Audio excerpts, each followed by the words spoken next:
দেখেন এটা হচ্ছে 21 সৃজনশীলের খ নাম্বারটা বলছে যে সমীকরণ জুটটি অপনয়ন পদ্ধতিতে সমাধান করে এক্স ও এর মান নির্ণয় করো।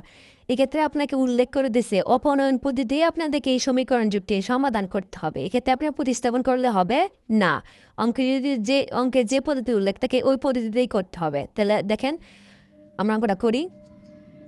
ক হতে পাই দ্বিতীয় সমীকরণ পাইছিলাম x-2y = -11, x-y = -2। এটা হচ্ছে দ্বিতীয় সমীকরণ। দ্বিতীয় সমীকরণ দেখেন অপনয়ন পদ্ধতিতে হচ্ছে নিয়ম হচ্ছে কি, আমার যে কোনো হয় এক্সের চলকে নাইলে ওয়াই চক্রে সমান করে বিয়োগ করে বা যোগ করে বাদ দিতে হবে। তাহলে অলরেডি দেখেন আমার এক্সের চলক সেম আছে, এখানেও এক্স, কিন্তু চিহ্ন কি দিনটাই একটা দেওয়াটাই কি প্লাসে, তাই দেওয়াটাই যদি চিহ্ন এঁকে দেয় তাহলে আমরা বিয়োগ করে চিহ্ন পরিবর্তন করে কাটাকাটি করে এলাম। তাহলে 1 নং সমীকরণ ও 2 নং সমীকরণ, 1 নং সমীকরণ 2 নং বিয়োগ করে পাই 1 নং থেকে 1 নং সমীকরণ ও 2 নং সমীকরণ বিয়োগ করে পাই 1 নং সমীকরণ ও 2 নং সমীকরণ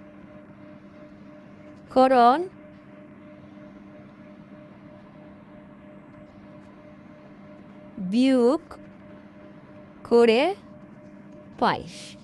দেখেন তাহলে লিখলাম x-2y = -11 আর x-y = -2। বিয়োগ করলে নিচে চিহ্নের পরিবর্তন হয়, এই যে চিহ্নে পরিবর্তন করলাম চিহ্নে এটা কাটা ax প্লাস x-y কাটা। তাহলে এই দুইটা ওয়াইতে একটা ওয়াই গেলে তাহে একটা ওয়াই এবং মাইনাসেতে, কারণ মাইনাসেরটা বড়। 11-তে দিকে লাগা তাহে 9, মাইনাসেরটা বড়। তাহলে উভয় পক্ষকে -1 দ্বারা গুণ করে পাই। উভয় পক্ষকে লিখে দিবেন বা না লিখে সমস্যা নাই, লিখে দিলে ভালো আর কি। উভয় পক্ষকে -1 দ্বারা গুণ করে পাই এটা লিখে দেবেন। তাহলে ওয়াই মান ওটা ফেলছি, তো ওয়াইয়ের মান 1 নং এ বসাই, 1 নং এ বসিয়ে পাই 1 নং এ